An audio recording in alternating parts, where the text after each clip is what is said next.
We have a couple important things to talk about in the month of April. Yes, we do. It's garlic month. Yes. And it's grilled cheese month. Thank you. So we're doing it all right here.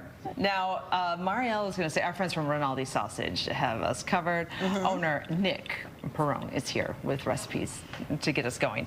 But Marielle always tells us if we eat garlic, we're not allowed to use any words that have a lot of H's. Like, yeah, they get real tardy after garlic segments. It'll keep the vampires away, right? Yeah, Everything's better with garlic. And we started this hey girl hey, and it's two H's. Yeah, It's two H's. It's about the worst alliteration you could come up with. Yeah. okay, so what are we making first? What do we call this sauce that you got whipping up this here? This is Ammoglio. If you're a Sicilian or Italian in the United States, you'll find it on everything. So, you know, steak Siciliano, chicken, pasta, we eat it on eggs. When I was a kid, that was what we got with the sausage. The sausage had peppers and onions and Ammoglio sauce. You know, it's like an Italian salsa. Yeah, no hot dogs with ketchup. It was sausage with Ammoglio sauce. So all we do is start with a little bit of olive oil in the pan, throw in the garlic, cook it for a minute or two. Doesn't have to be anything too long. We add 1 can of diced tomatoes or 2 of your own diced tomatoes, depending upon if you're a gardener or not. So good. Teaspoon of oregano, teaspoon of basil. Yep. Half a teaspoon of kosher salt, 1/4 teaspoon of black pepper, 1 tablespoon of lemon juice, and then we add another, because it has to be very Italian, we add another 1/4 cup of olive oil.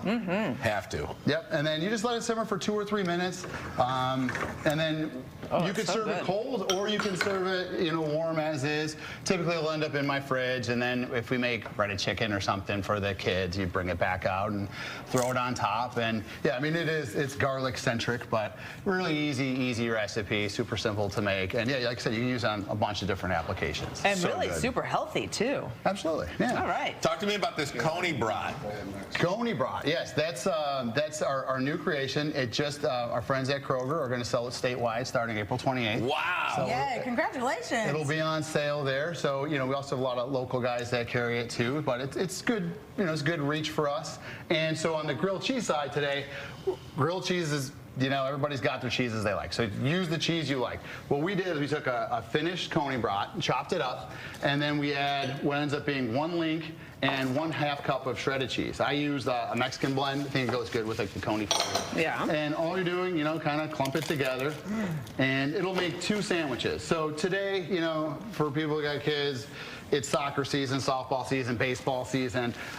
We try to make things on the go, and then you also try to use leftovers. And my kids won't eat leftovers if I just bring them back out.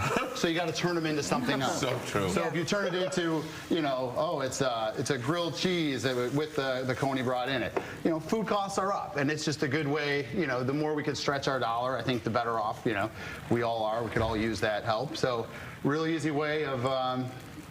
Taking a simple concept, simple idea, and turning it into something else. There are so many different ways to build a grilled cheese. I know. It is incredible. Yeah, we have the Gouda crowd. You have the people that like the funky cheeses, and then just you always go to good old American. Some people are putting apple on their grilled cheese. Absolutely. What are some of the other different uses of sandwiches that you brought for us? So everything I made today, I did with leftover sausage. So we had sausage, we had links left over. So we ended up just cutting them in half or in thirds, and then turning them into paninis. It's a simple way. Add cheese, add some vegetables to it. Yeah, it's a way of getting the peppers into the diet, or getting other things into their food.